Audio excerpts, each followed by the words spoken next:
उद्योजक अविनाश भोसले यांची संपत्ती मुक्त करा असे आदेश मुंबई उच्च न्यायालयाने ईडीला दिलेत।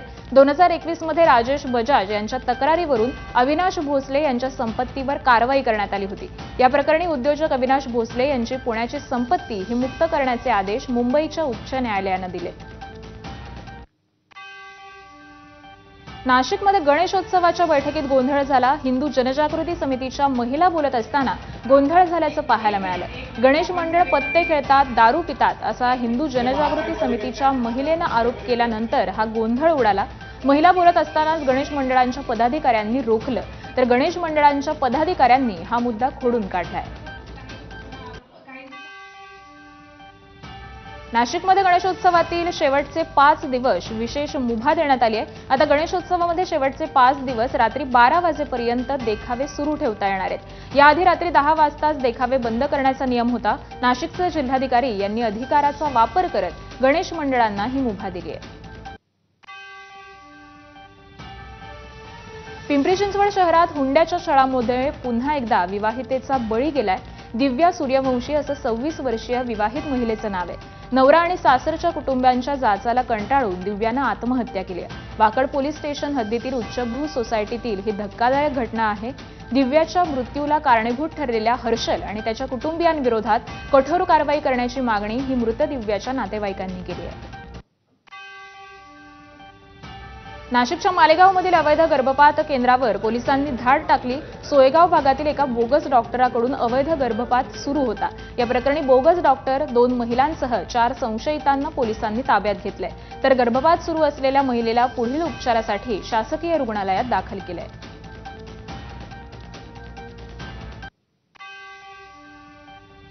मुंबईच्या मिठी नदी शेजारील लोकांचं पुनर्वसन लवकरात लवकर करावं अशी मागणी भीम आर्मीचे राष्ट्रीय महासचिव अशोक कांबळे यांनी केली आहे। प्रत्येक वर्षी मिठी नदी शेजारील क्रांतीनगर, संदेश वस्ती या नागरिकांच्या घरांमध्ये पाणी शिरल्यामुळे घरं खाली करावी लागतात असं त्यांचं म्हणणं आहे। मुंबईच्या कांदिवली पूर्वेतील गौतम नगर परिसरामध्ये दारूच्या नशेत एका व्यक्तीनं नाल्यामध्ये उडी मारल्याची घटना समोर आली आहे। नाल्यात पाण्याचा प्रवाह जास्त असल्यामुळे 45 वर्षीय व्यक्ती नाल्यामध्ये वाहून गेलाय। भिवंडी तालुक्यातील पूर्णा ग्रामपंचायतीतील मधुसूदन कंपाऊंड येथील केमिकल साठवलेल्या गोदामात सकाळच्या सुमारास भीषण आग लागली, तर केमिकलवर पावसाचं पाणी पडल्यामुळे आगीचा मोठा स्फोट झाले। तसंच मुसळधार पावसामुळे अग्निशमन दलाच्या गाड्यांना घटनास्थळी पोहोचण्यास अडचण निर्माण झाली होती। मुंबईच्या अंधेरीतील L&T कंपनीमध्ये आग लागली। शॉर्ट सर्किटमुळे कंपनीच्या बेसमेंटमध्ये आग लागल्याची प्राथमिक माहिती आहे। रायगडमधील कोलाड परिसरामध्ये एका ट्रान्सफॉर्मरला अचानक आग लागून तो पूर्णपणे जळून खाक झालाय। आग लागल्याचं लक्षात येताच परिसरामध्ये भीतीचं वातावरण निर्माण झालं होतं। घटनेची माहिती मिळताच कोलाड विभागातील MSEBचे कर्मचारी हे तात्काळ घटनास्थळी दाखल झाले आणि सुदैवानं यामध्ये कोणतीही जीवितहानी झाली नाही। गोंदियात थकीत बिलाच्या मागणीला घेऊन जिल्हाधिकारी कार्यालयासमोर कंत्राटदारांनी आंदोलन केलंय। महाराष्ट्र सरकारच्या विविध विभागांमध्ये सुमारे 2 लाख कोटी रुपये हे थकबाकी आहेत। देवाभाऊ पैसे द्या म्हणत थकीत बिल हे लवकरात लवकर देण्याची मागणी यावेळी करण्यात आली आहे। तसंच 28 तारखेपासून आंदोलन तीव्र करण्याचा इशारा देखील यावेळी देण्यात आला। आगामी आशिया चषकाच्या निमित्तानं शुभमन गिलचं भारताच्या T20 संघात पुनरागमन झालंय। आशिया चषकासाठी भारतीय संघाच्या उपकर्णधार पदाची जबाबदारी ही गिलच्या खांद्यावर सोपवण्यात आली आहे। भारतीय संघाचं कर्णधारपद सूर्यकुमार यादवकडे देण्यात आलंय। धक्कादायक बाब म्हणजे मुंबईच्या श्रेयस अय्यर आणि यशस्वी जयस्वालला आशिया चषकासाठी भारतीय संघामध्ये स्थान मिळू शकलेलं नाही। श्रेयस अय्यर यंदाच्या IPLमध्ये 175च्या स्ट्राईक रेटनं 604 धावांचा रतीब घातला होता। तसंच त्याच्या नेतृत्वाखालील पंजाब किंग्सनं IPLच्या फायनलमध्ये देखील धडक मारली होती। बीडच्या पाटोदामधील सौताडा धबधबा सततच्या दमदार पावसानं प्रवाहित झालाय, तर जोरदार पावसामुळे विंचरणा तलाव हा पूर्ण क्षमतेनं भरलाय। सौताडा हे ठिकाण त्याच्या नैसर्गिक सौंदर्यासाठी प्रसिद्ध आहे। सुमारे 68 ते 70 मीटर उंचीवरून कोसळणारा हा धबधबा पर्यटकांना आकर्षित करतोय। त्यामुळे पर्यटकांची गर्दी पाहता प्रशासनानं पर्यटकांना सुरक्षिततेचं आवाहन केलंय। रायगडच्या रोह्यातील कुंडलिका नदीनं पुन्हा रौद्ररूप धारण केलं. नागोठणे रोहा महामार्गावरील कुंडलिका नदीवरील दोन्ही पूल हे वाहतुकीसाठी बंद करण्यात आले होते. प्रशासनानं खबरदारीचा उपाय म्हणून पुलाच्या दोन्ही बाजूस बॅरिगेड्स लावून पोलीस बंदोबस्त देखील तैनात करण्यात आला. चिपळूणमधील गोवळकोट येथील अनेक घरांना पुराचा वेढा. गोवळकोटमधील 4 भागातील घरं पाण्याखाली.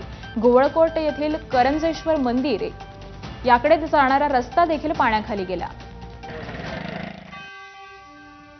चिपळूण शहराला काल दिवसभर पुराच्या पाण्यानं वेढलं होतं. शहरातील शिव नदी आणि वशिष्ठी नदीला पुरामुळे चिपळूण, गवळकोट, पेढे, मिरजोळी या भागांमध्ये शेतांमध्ये देखील पुराचं पाणी हे दिवसभर होतं.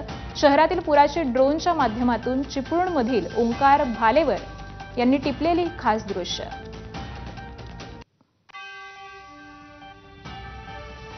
रत्नागिरीच्या चिपळूणमध्ये पावसाचा जोर कायम आहे. त्यामुळे चिपळूणच्या बस स्थानकामध्ये पाणी साचलंय.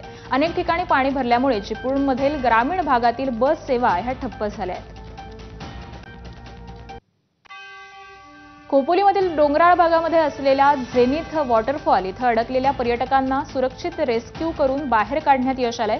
एकूण 9 पर्यटक झेनिथ धबधब्याच्या मार्गावर गेले होते आणि त्यातील 2 पर्यटक धबधब्याच्या ओढ्यावर अडकले असल्याची माहिती मिळाल्यावर खोपोली पोलीस आणि बीट मार्शल आणि हेल्थ फाउंडेशनच्या वतीनं सर्वांना सुरक्षित रेस्क्यू करण्यात आलं.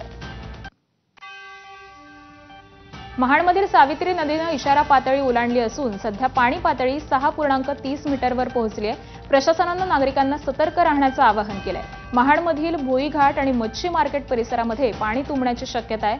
नदीकाठच्या नागरिकांना देखील सतर्क राहण्याच्या सूचना ह्या जिल्हा प्रशासनानं दिलेल्या आहेत. नागपूरच्या उमरेडमधील मकर धोकडा या तलावानंतर आता पारडगाव तलाव ही सततच्या पावसामुळे पूर्णपणे भरलेला आहे. त्यामुळे तलावातील सांडव्यावरून पाणी ओव्हरफ्लो होत आहे. जवळपासच्या छोट्या नाल्यांमध्ये पूरसदृश्य स्थिती निर्माण झाली आहे. प्रशासनानं या भागातील नागरिकांना सावधगिरी बाळगण्याचे निर्देश दिले. अमरावती जिल्ह्यातील शिरसगाव कसबा इथल्या मेघा नदीला महापूर आलाय. नदीचं पाणी गावामध्ये शिरल्यामुळे नागरिकांमध्ये भीतीचं वातावरण आहे. अमरावती जिल्ह्यातील चांदूर बाजार, तिवसा या तालुक्यामध्ये मुसळधार पाऊस आहे. पावसामुळे पिकांचं देखील प्रचंड नुकसान झालंय. गडचिरोलीमध्ये मुसळधार पाऊस सुरू आहे. पावसामुळे भामरागड जवळच्या पर्लकोटा नदीला मोठा पूर आलाय. भामरागड शहरातील 25 ते 30 दुकानं आणि घरांमध्ये पुराचं पाणी शिरलंय. इथल्या नागरिकांना सुरक्षित स्थळी हलवण्यात आलंय. तर प्रशासन देखील अलर्ट मोडवर आहे. भामरागड आलापल्ली राष्ट्रीय महामार्ग बंद असून जिल्ह्यातले इतर 12 मार्ग सुद्धा बंद आहेत. गोसेखुर्द धरणाच्या पाणलोट क्षेत्रात मुसळधार पावसानं हजेरी लावली आहे. त्यामुळे धरणाच्या जलसाठ्यामध्ये मोठ्या प्रमाणात वाढ झाली आहे. सध्या धरणाचे सर्व दरवाजे हे अर्ध्या मीटरनं उघडण्यात आलेत. धरणातून 1,33,690 क्युसेकनं पाणी सोडण्यात आलंय. पावसानं 3 मार्ग वाहतुकीसाठी बंद करण्यात आलेत. यामध्ये भंडारा ते कारधा, पवनी तालुक्यातील सावरला ते खातखेडा आणि सावरला ते विलम हे मार्ग बंद करण्यात आलेत. वर्ध्याच्या निम्न वर्धा धरणाचे 19 दरवाजे उघडलेले आहेत. एकाच दिवशी 3 वेळा दरवाजे जास्त प्रमाणामध्ये उघडण्यात आलेत. 19 दरवाजांमधून 505 घनमीटर प्रति सेकंद पाणी वर्धा नदीच्या पाणी पात्रामध्ये सोडण्यात आले. त्यामुळे नदीकाठच्या गावांना सतर्कतेचा इशारा देण्यात आलाय. गेल्या 5 दिवसांपासून झालेल्या जोरदार पावसामुळे बुलढाणा जिल्ह्यातील पेनटाकळी धरण प्रकल्पाचे दरवाजे हे उघडण्यात आलेत. धरणातून पैनगंगा नदीमध्ये पाण्याचा विसर्ग सुरू आहे. त्यामुळे वाशिम जिल्ह्यातील पैनगंगा नदीकाठच्या गावांना पुराचा धोका निर्माण झालाय. नदीकाठच्या शेकडो हेक्टर शेती ही पाण्याखाली गेली आहे. त्यामुळेच आधीच अतिवृष्टीचा फटका या पिकांना बसल्यानंतर आता शेतात पुराचं पाणी साचल्यामुळे खरीप पिकांचं मोठं नुकसान झालंय. मराठवाड्यात पावसामुळे 8 जणांचा मृत्यू झालाय. नांदेडमध्ये आणखी 2 मृतदेह शोधण्यामध्ये काल यश आलं.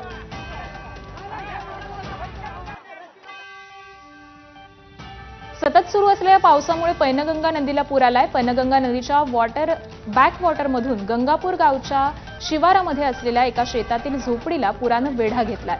या पुरामध्ये शेतात कामानिमित्त गेलेल्या शेतकऱ्यासह 6 शेतमजूर हे अडकून पडले. हे शेतमजूर कालपासून या ठिकाणी अडकून पडलेत. परभणीच्या सेलू तालुक्यात 2 जण पुराच्या पाण्यात वाहून गेले. लोअर दुधना प्रकल्पातून पाण्याचा विसर्ग करण्यात आला. दुधना नदी पात्रावरील सेलूच्या राजावाडी गावातील पुलावरून दुचाकीसह हे दोघे वाहून गेले। तहसीलदार, तलाठी मंडळ अधिकारी घटनास्थळी दाखल झाले।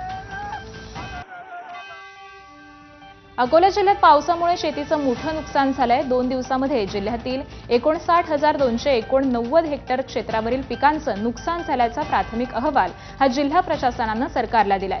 तर 389 घरांची पडझड झाली आहे। जिल्ह्यातील अकोला, पातूर आणि मूर्तिजापूर तालुक्यांना पावसाचा मोठा तडका बसलाय। बीडच्या परळीतील रामेवाडी या ठिकाणी सततच्या पावसामुळे शेतकऱ्यांचं मोठं नुकसान झालंय। ऊस आणि सोयाबीनच्या शेतामध्ये पाणी साचल्यामुळे शेतकऱ्यांवर मोठं नैसर्गिक संकट ओढवलंय। रामेवाडी, कासारवाडी परिसरातील शेतकरी हे नुकसान भरपाईची मागणी करतायत। लातूरच्या उदगीरमधील धडकनाळ आणि बोरगाव येथील पावसामुळे पिकांचं मोठं नुकसान झालंय। पावसामुळे 700 हेक्टर शेत हे पाण्याखाली गेलेलं आहे। पिकांचं नुकसान झाल्यामुळे शेतकरी हा अडचणीत सापडलाय। अनेक शेतकऱ्यांचं पशुधन देखील वाहून गेलंय। प्रशासनाकडून पंचनामे सुरू असून परिस्थितीवर लक्ष ठेवण्यात येत आहे।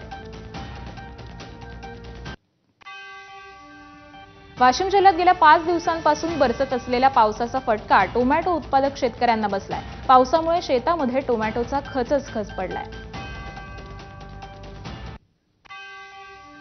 चंद्रपूर शहरातील जनता कॉलेज चौकामध्ये नव्यानेच बांधलेल्या नाल्यावरील चेंबर ढासळलं। यावेळी युवक थेट नाल्यामध्ये कोसळला। सीसीटीव्हीत घटना कैद झाली आहे। जनता कॉलेज चौकातील 7 स्टार बेकरीच्या समोर हा प्रकार घडलाय।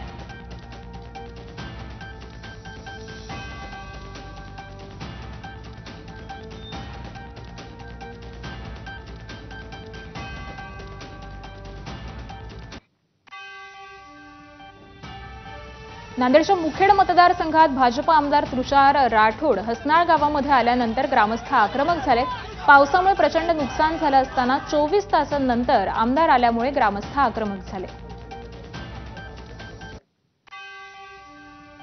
कोल्हापूर जिल्ह्यात पावसाचा जोर कायम आहे। गेल्या 24 तासांमध्ये 43 मंडळात अतिवृष्टीची नोंद झाली आहे। दरम्यान कोल्हापूर जिल्ह्यात पावसाचा जोर कायम राहिला तर संभाव्य पूरस्थितीचा सामना करण्यासाठी जिल्हा प्रशासन सज्ज आहे, अशी माहितीही जिल्हाधिकारी अमोल येडगे यांनी दिली आहे। कोयना आणि वारणा धरणातून होणारा विसर्ग लक्षात घेऊन अलमट्टीतून विसर्ग वाढवण्याबाबत सूचना दिलेल्या आहेत, अशी माहिती देखील जिल्हाधिकारी येडगे यांनी दिली आहे। पालकमंत्री प्रकाश आंबेडकर यांनी कोल्हापुरात पूरस्थितीचा आढावा घेतला। जिल्हाधिकारी कार्यालयात त्यांनी तातडीने पूरस्थितीचा आढावा घेण्यासाठी बैठक घेतली। पाऊस वाढला तर प्रशासन सज्ज आहे, असं प्रकाश आंबेडकर म्हणाले।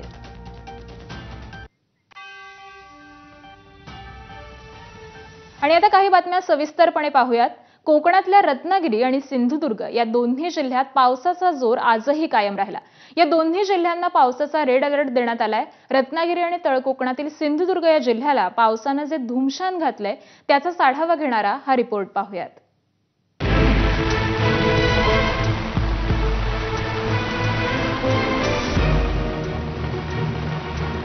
गेले 3 दिवस सुरू असलेला तुफान पाऊस आणि त्यामुळे कोकणात सुरू असलेलं हे पावसाचं धुमशान।